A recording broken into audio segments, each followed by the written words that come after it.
¿Qué sabemos hasta ahora? Sabemos que tenemos una línea de transmisión, tiene una velocidad de fase y una impedancia característica z sub 0. Además, al final de la línea de transmisión adjuntamos una impedancia de carga z sub l. También sabemos que tenemos dos ondas, una que va en dirección positiva y otra que va en dirección negativa. También tenemos ondas para la corriente y sabemos que cuando tenemos estas ondas se crean ondas ET sobre las líneas. Y el voltaje va a variar a lo largo de la línea. La impedancia característica de la línea es solo la división del voltaje de la línea sobre la corriente de la línea. Y están relacionados además con la inductancia y la capacitancia por unidad de longitud. Sabemos la velocidad de fase, el coeficiente de propagación, que también está relacionado con la velocidad de fase.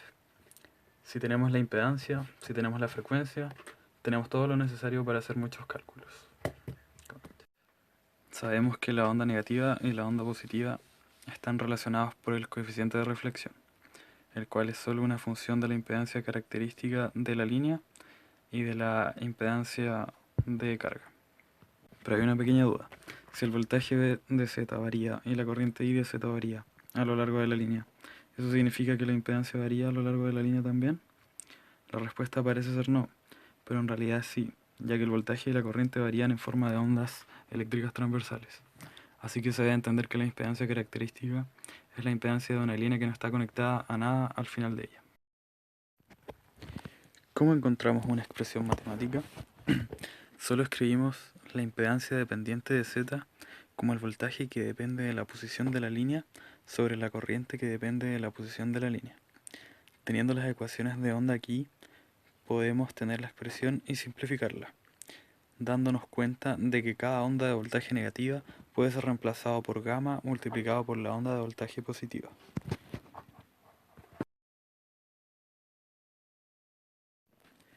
Otra cosa que se hará es multiplicar por e elevado a beta z dividido por e elevado a beta z, que es igual que multiplicar por 1.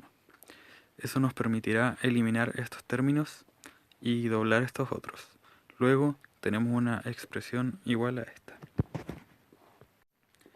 Hay unos pequeños cambios, ya que arbitrariamente se escogió este punto como z igual a 0 y el punto al inicio de la línea como z igual a menos d, pero en la ecuación ya está integrado, por lo que no es necesario poner el número negativo al momento de ingresar un valor de distancia en la ecuación de la línea.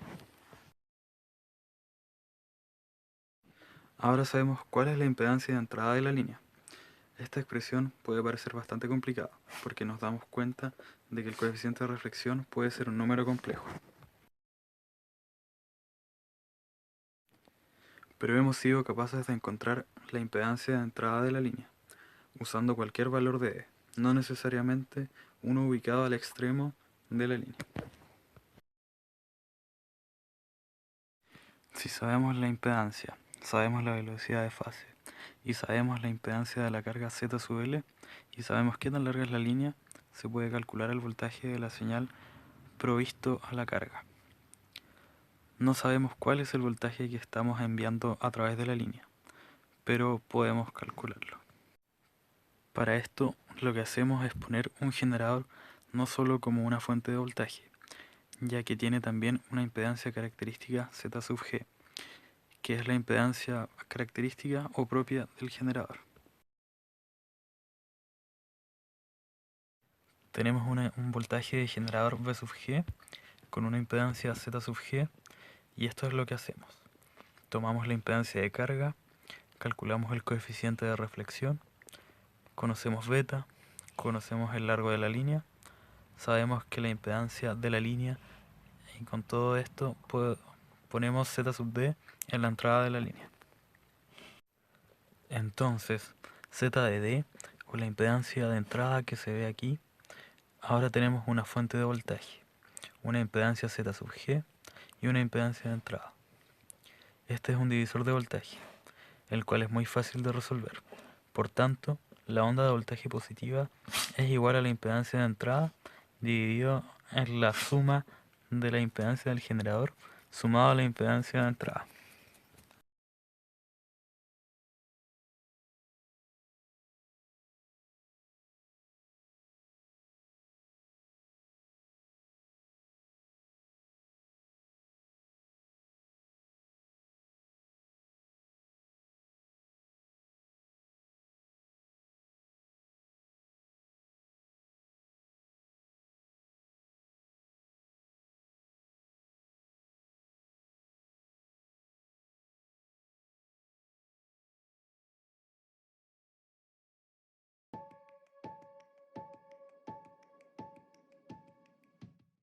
La relación de onda estacionaria de voltaje se utiliza para determinar qué tan bien se ha acoplado una carga, de tal manera de obtener la máxima señal y máxima transferencia de potencia posible.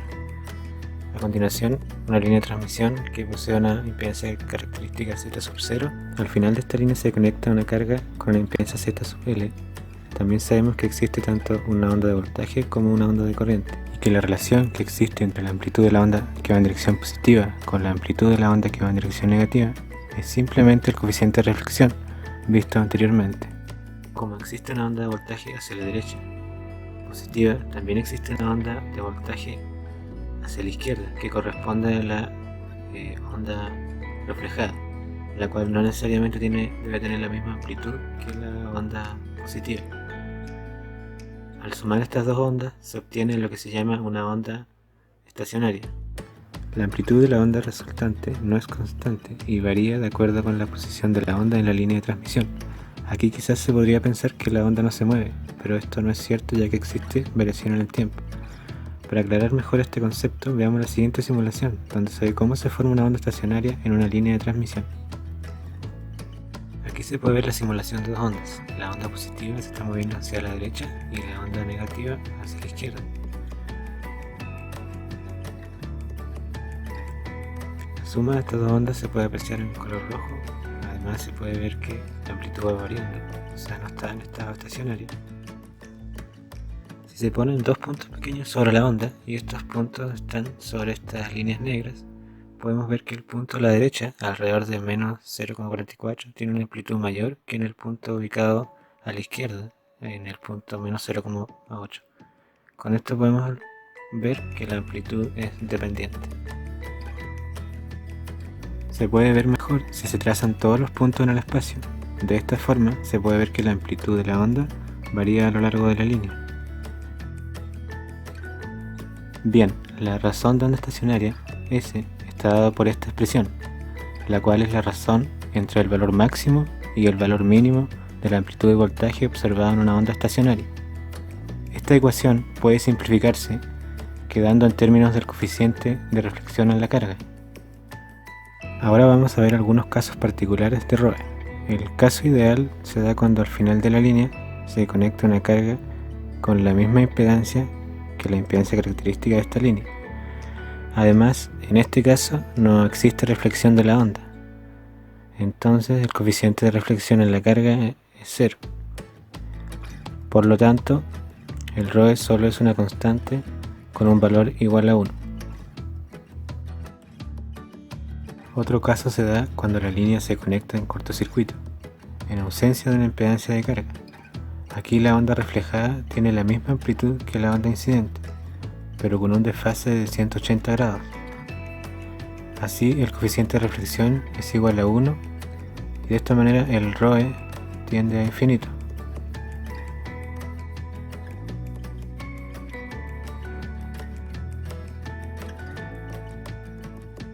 Un ROE infinito es el peor de los casos posibles, ya que realmente no se está recibiendo ninguna señal en la carga. Finalmente, el caso más general es el que se pudo ver en la simulación previa, en donde tenemos una carga con una impedancia arbitraria. En este caso, el voltaje varía a lo largo de la línea,